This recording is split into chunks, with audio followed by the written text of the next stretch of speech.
여야 정치 일정과 정책 흐름 2025년 12월 현재 시점 분석 2025년 한 해는 한국 정치사에서 길이 남을 격동의 시간이었습니다. 비상계엄 사태로 시작된 2024년 12월부터 탄핵, 그리고 6월 조기 대선까지 정치 일정은 예측 불가능한 방향으로 전개됐습니다. 6월 3일 조기 대선으로 이재명 대통령이 당선되면서 새로운 정부가 출범했지만 여야 간 정책 충돌은 여전히 진행형입니다. 오늘은 2025년을 관통한 정치 격변과 정책 추진의 명암, 그리고 2026년을 향한 과제를 차분하게 정리해드립니다. 2025년 정치 일정의 핵심 계엄에서 대선까지 2025년 정치 일정의 가장 큰 특징은 예상할 수 없었던 급변입니다. 2024년 12월 3일 계엄령 선포 이후 국회 탄핵안 가결, 2025년 4월 4일 헌법재판소 탄핵 인용으로 1년 9개월 앞당겨진 조기 대선이 치러졌습니다. 6월 3일 실시된 대선에서 이재명 후보가 49.42% 득표로 당선되면서 정권이 교체됐지만 정치 일정이 압축되면서 새 정부는 인수위 없이 즉각 출범해야 했고, 여야 간 정책 논의는 선거 이후에도 갈등과 조율을 반복하고 있습니다. 상반기 탄핵 정국과 대선의 소용돌이 2025년 상반기는 정치 일정 자체가 국가 운영의 전부였습니다. 13월 탄핵 심판 진행, 권한 대행 체제 속에서 주요 정책 결정이 지연되고 경제 불확실성이 고조됐습니다. 4월 탄핵 인용과 대선 준비, 4월 4일 헌법재판소 만장일치 파면 결정 이후 60일 내 대선 일정이 확정되면서 정당들은 급박하게 후보를 선출했습니다. 5, 6월 초단기 선거 전 통상 1년 이상 준비하는 대선이 2개월로 압축되면서 정책 검증보다는 정치적 메시지 대결로 치러졌습니다. 이 과정에서 경제정책, 부동산 정책 등 핵심 현안은 사실상 표류했습니다. 하반기 새해 정부 출범, 그러나 여전한 혼선. 6월 4일 이재명 대통령이 인수위 없이 즉시 취임하면서 새 정부가 출범했지만 정책 추진 환경은 여전히 녹록지 않았습니다.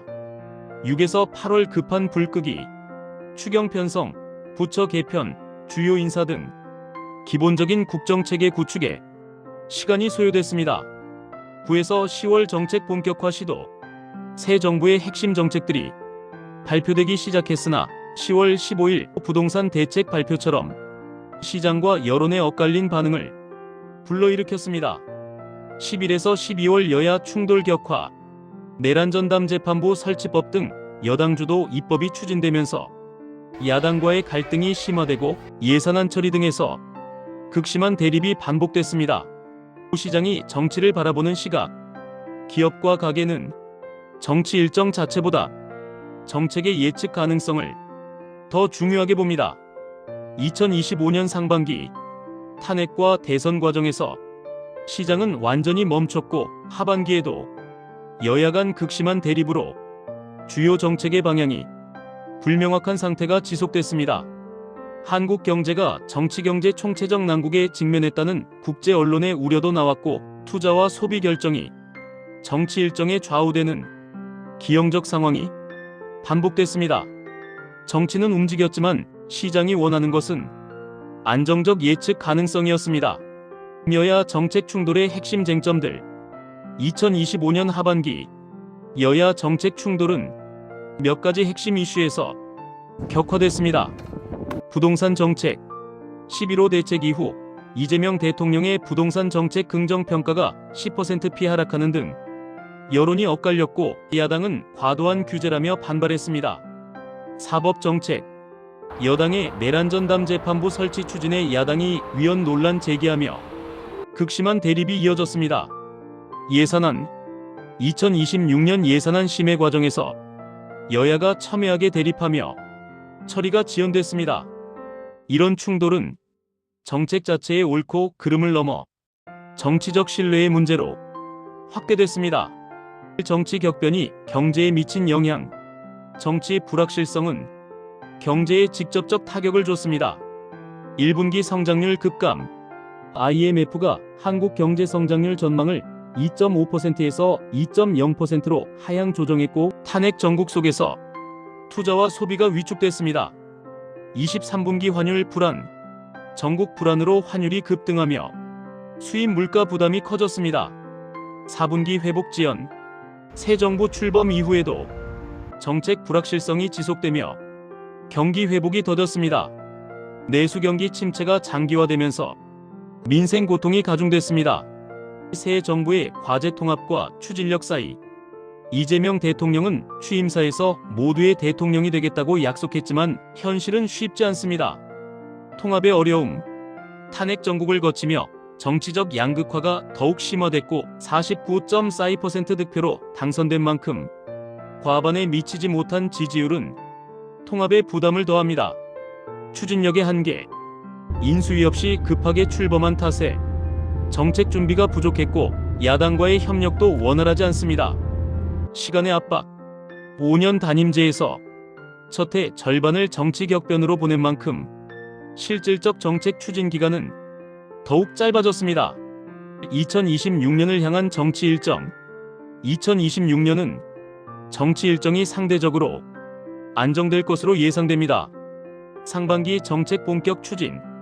이재명 정부의 국정운영 긍정평가가 62%를 기록하는 등 국민 지지를 바탕으로 주요 정책 추진이 가능한 시기입니다. 하반기 지방선거 준비. 2026년 지방선거를 앞두고 여야 간 정치 공방이 다시 격화될 가능성이 있습니다. 중요한 것은 2025년의 혼란을 교훈 삼아 정책 예측 가능성을 높이고 여야 협력을 제도화하는 것입니다. 2026년 정책 흐름 전망. 2026년 정책 흐름은 크게 두 가지 방향으로 전개될 수 있습니다. 시나리오 1 협치 모델 구축. 여야가 핵심 현안에서 공통분모를 찾아 협력적으로 정책을 추진하는 경우, 이 경우 경제정책, 부동산 정책 등에서 일관성 있는 방향이 제시되고 시장 신뢰가 회복될 수 있습니다. 시나리오 2 대립 지속. 지방선거를 앞두고 여야가 정치 공세를 이어가며 정책 추진이 지연되는 경우, 이 경우 2025년과 유사한 불확실성이 반복되고 경제 회복도 더딜 수 있습니다. 지금 주목해야 할 세 가지. 2025년을 마무리하며 2026년을 준비하는 시점에서 주목해야 할 포인트는 세 가지입니다. 첫째, 여야 협력 가능성. 이재명 대통령이 국민의힘의 대선 공통 공약부터 추진하자고 제안한 것처럼 협력의 접점을 찾을 수 있는지가 중요합니다. 둘째, 정책 추진 속도. 새 정부가 공약 이행에서 가시적 성과를 낼 수 있는지가 정치 안정의 관건입니다. 셋째, 경제 회복 체감도. 2025년 경제 성장률 1.0% 전망에서 2026년 회복세로 전환되는지가 정부 지지율을 좌우할 것입니다. 마무리. 2025년의 교훈. 2025년은 정치 격변이 얼마나 큰 대가를 치르게 하는지 보여준 한 해였습니다. 계엄, 탄핵, 조기 대선이라는 전례 없는 사태를 거치며 정치적 비용은 물론 경제적 손실도 컸습니다. 하지만 동시에 민주주의 제도가 위기 속에서도 작동했다는 것을 확인한 한 해이기도 했습니다. 2026년의 과제. 정치 안정이 최우선입니다. 더 이상의 격변 없이 정책 추진에 집중해야 합니다. 여야 협력이 필수입니다. 대립보다는 공통 과제에서 협력 모델을 만들어야 합니다. 시장 신뢰 회복이 급선무입니다. 예측 가능한 정책 환경을 조성해야 합니다. 2025년의 혼란이 2026년의 안정으로 이어질 수 있도록 정치권의 성숙한 판단이 필요한 시점입니다. 이 콘텐츠는 특정 정파나 정책을 지지하거나 비판하기 위한 것이 아니라 2025년 정치 일정과 정책 흐름을 객관적으로 분석하기 위한 정보 제공 목적의 콘텐츠입니다.